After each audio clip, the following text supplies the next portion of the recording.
But as Charlie Veach said in his interview with Mr. Britt, things need to get worse before they get better. And I agree, because often people need to experience something personally to truly wake up and grow as people. And unfortunately, a lot of people are still comfortable in their little matrix. You know, they've still got their jobs, they've still got their cars, their families, they still have a disposable income. So they haven't experienced some of the tyranny that maybe some of us have, or that, you know, people in the Middle East have, or people in other parts and different, you know, economic backgrounds or whatever. There's no such thing as an awoken person if there aren't still people that are asleep.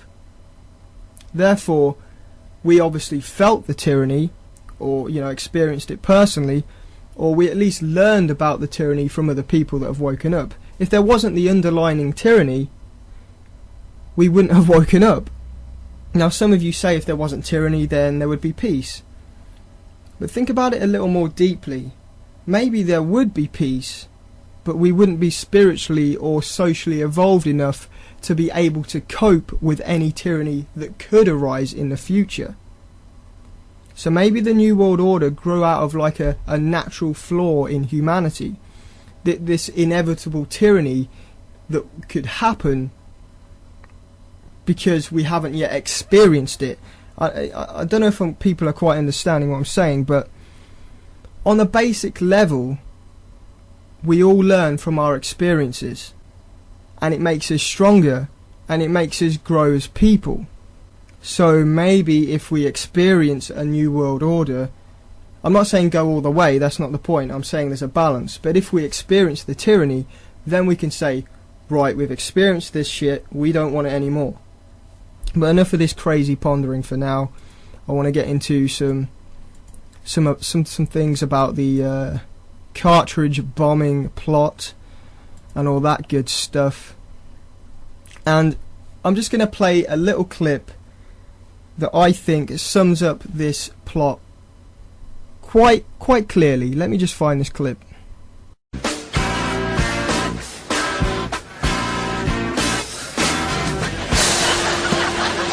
You know, you really didn't have to take me to the airport. Oh, please. Every moment is precious. You know, besides, somebody had to ride in that other taxi with the rest of your luggage, and your friends don't seem to care very much that you're leaving. Well, we're not really that close. Okay, so I guess this is, goodbye then. Oh, no, it's not goodbye. I'm not leaving until you get on that plane. Okay, well, I guess just wait here then. Hi, I need a fake ticket to Yemen. One ticket to Yemen? Oh, no. I just need a pretend ticket. I'm sorry, sir, I don't understand. Okay. What would you give to a kid if you wanted a ticket to play with? Are you traveling with a child? No. You know what? She's going to think that I'm handing you a credit card. But what I'm really going to do is hand you a library card. Sir, a ticket to Yemen is $2,100, and we don't take library cards. What's the matter? Is something wrong? Do you have to stay? American Express? Final boarding call, flight 664 to Yemen. Well, I guess I gotta go. Oh, my bingling. I'll wait for you. Do you even know how long you're going to be gone? Well, just until we find an energy source to replace fuel. Oh. Well, I'll write you every day. 15 Yemen Road, Yemen. Okay. Goodbye. Goodbye. And there we have it. I think that episode of Friends sums up this story pretty well. It's a complete joke. I bet if we found these parcels that were supposedly sent from Yemen, it probably does read 15 Yemen Road, Yemen. That's how stupid this all is. But I'll tell you something that's more disturbing, is that when I was getting this YouTube clip and downloading it, there were comments in the box below the YouTube video saying, "Oh, Chandler must be a terrorist." And this is the brainwashing we're dealing with. now Yemen is considered a terrorist nation. Why? I don't know, because President Obama says it is. So let me just go over the official story of this printer cartridge plot right now as it stands in the headline news, and sort of pick it apart piece by piece. So basically, according to the mainstream media, 2 packages from an Al-Qaeda affiliated group in Yemen were sent via cargo planes destined for Jewish synagogues in Chicago, but they were intercepted in Britain and Dubai after Saudi intelligence tipped off authorities. The packages contained bomb components and material hidden inside printer ink cartridges, including syringes, white powder, cell phone parts and wiring. According to President Obama, there was explosive material present, later identified as PETN, the same material used by the underwear bomber. The leader of the Yemeni Al-Qaeda cell is American-born preacher Anwar al-Awlaki, who inspired the 4 hood gunmen, among others. Okay, that's the official story. There have been a few other things reported here and there, a little bit more analysis and stuff, but the most repeated headline soundbites that are going out to the masses basically say Al-Qaeda sent bombs from Yemen targeting America and they were intercepted. But I want to take each point and see if it stands up to scrutiny, because I don't think it does. Okay, point 1. The packages were sent from Yemen. Were they? Really? Air Cargo Director for Yemeni Airways said, "No UPS cargo plane left Yemeni lands over the last 48 hours. These accusations are false and baseless." He added, "No UPS or DHL cargo packages heading to Chicago through Yemen took place in the last 48 hours either. All packages are checked very carefully in Yemen, and there is no evidence to prove that this package came through Yemen." Furthermore, as I found out from some people on the David Icke forum, Flightstats.com reports that no flights left any of the 13 Yemen airports bound for either the UK or the USA on Thursday or Friday. No DHL or similar flights left Yemen at all. Now, the packages were of course reportedly intercepted in Dubai and Britain. However, the United Arab Emirates Civil Aviation Authority told Press TV that it rejects claims that a US-bound Emirates flight from Dubai contained suspicious parcels from Yemen. They say the flight did not contain any packages from Yemen at all. So, we have some pretty strong evidence straight away from the horse's mouth that A, there were no direct flights from Yemen at all, and B, the flights that were intercepted in Dubai, or the one flight that was intercepted in Dubai, didn't even contain any packages from Yemen at all. So my question to the Western mainstream media is, where the hell are you getting your information from? How did you suddenly decide that this was a Yemeni plot when all the direct sources say this has nothing to do with Yemen? You know, it's just one of these bizarre things that seems to have built up when the evidence hasn't been presented. Presented. So, you know, it screams of a psyop or a false flag. Now, it is possible that the packages themselves were addressed from Yemen, but let's not forget, anyone can send a package and write the address as if it's from Yemen. You know, I could send Mr. Brit a package tomorrow and write 15 Yemen Road, Yemen on it. It doesn't actually mean it's from Yemen, does it? And bizarrely, they also arrested a young woman in Yemen and as the alleged sender of these packages.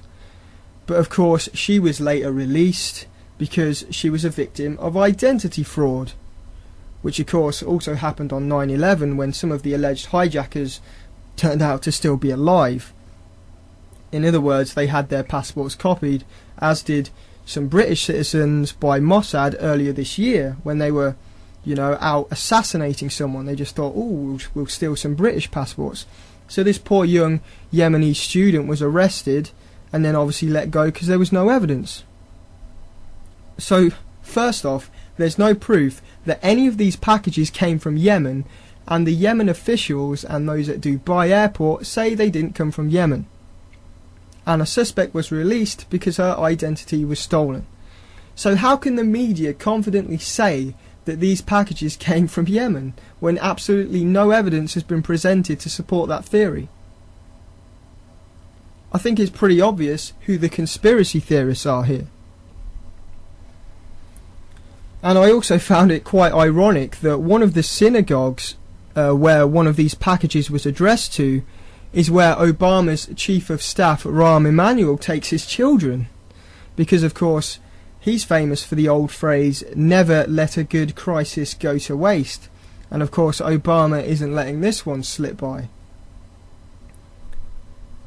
Now, the second point about these packages is that they contained bomb components and material hidden inside printer equipment and maybe in the ink, and there were syringes and white powder and cell phone parts and wiring and all this stuff. I mean, does that even fit in a printer cartridge? But that's what they're saying. It was found eventually. But something I learned from looking into 7/7 is that stories of these kinds of attacks tend to be solid for a few hours. They repeat the same thing, it all seems to check out, they'll repeat that for a few hours or even a few days, and it all seems to, be a fair enough story, and then suddenly something will change. The story will drastically change into something else.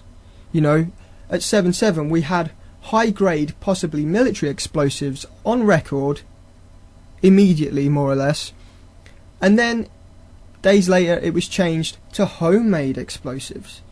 Now, this Yemen ink cartridge thing went from being no explosive material found to, oh, now there's foam parts and wiring and powder and, the kitchen sink. Why such a change? Are people at the scene immediately that are, investigating, are they that incompetent that they don't know what they're even looking at? Don't they have eyes or what? Or has the story been changed to meet the political agenda of President Obama and the war on terror and the New World Order? I think it's most likely the latter. So here's a clip from YouTube taken from BBC where they pretty much admit the initial intelligence said there was no explosive material found. Let me just find that clip. Here we go. An initial examination of those packages has determined that they do apparently contain explosive material. Peter, doesn't this contradict what we've been hearing earlier today from East Midlands Airport, where the suggestion was it wasn't explosive material? Well, it seems to. As the President said, one package was found aboard a UPS plane in the cargo terminal of East Midlands Airport. In the midst of all this, Leicestershire Police had said they'd examined a suspect package. It turns out to be a printer cartridge with wires protruding, but they'd found no explosive traces. President Obama now says that's wrong. It was explosive material. So what else do we know about this plot? President Obama said the White House had been in touch with the President of Yemen once again today about strengthening efforts to combat terrorism. I like that. President Obama says, as if he's the all-seeing, all-knowing, big brother of everything. It's ridiculous. And this brings up an important point I was making to a guy named Anthony, who didn't agree with me on the last episode where I was telling people to stop paying the TV licence. He was basically making the case that BBC is somewhat fair and balanced. And I basically said to him, the BBC have an illusion of being fair and balanced. The problem is, they're being fair and balanced to liars and criminals. In a twisted criminal world, being fair and balanced means you're giving criminals airtime. Quoting Obama when he says explosive material was found is in a way being fair and balanced because we're allowing our political allies to give their side of the story. The problem is, if it's a blatant lie, then it's still a blatant lie, and BBC haven't done their job to inform the British people.